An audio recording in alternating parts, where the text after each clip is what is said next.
अथ सप्तश्लोकी दुर्गास्तोत्रम्।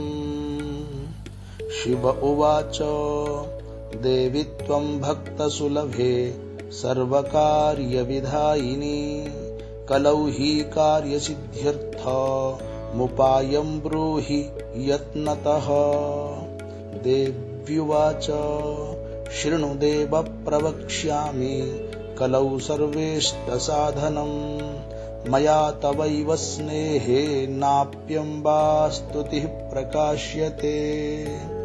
ॐ अस्य श्रीदुर्गा सप्तश्लोकी स्तोत्रमन्त्रस्य नारायण ऋषिः अनुष्टुप् छन्दः श्रीमहाकाली महालक्ष्मी महासरस्वत्यो देवताः।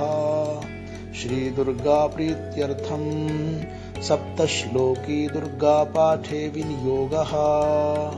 ॐ ज्ञानिनामपि चेतांसि देवी भगवती हि सा बलादाकृष्य मोहाय महामाया प्रयच्छति।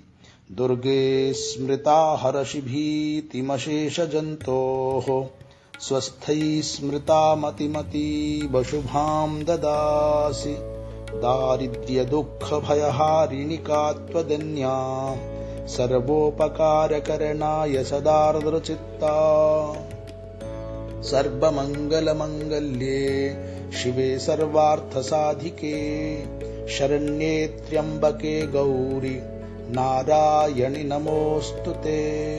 शरणागतदीनार्त परित्राणपरायणे सर्वस्यार्तिहरे देवि नारायणि नमोऽस्तुते।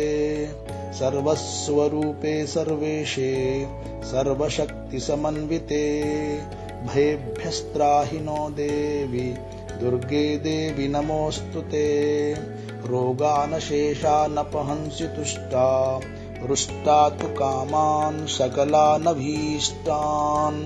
त्वामाश्रितानां न विपन्नराणां त्वामाश्रिता ह्याश्रयतां प्रयान्ति।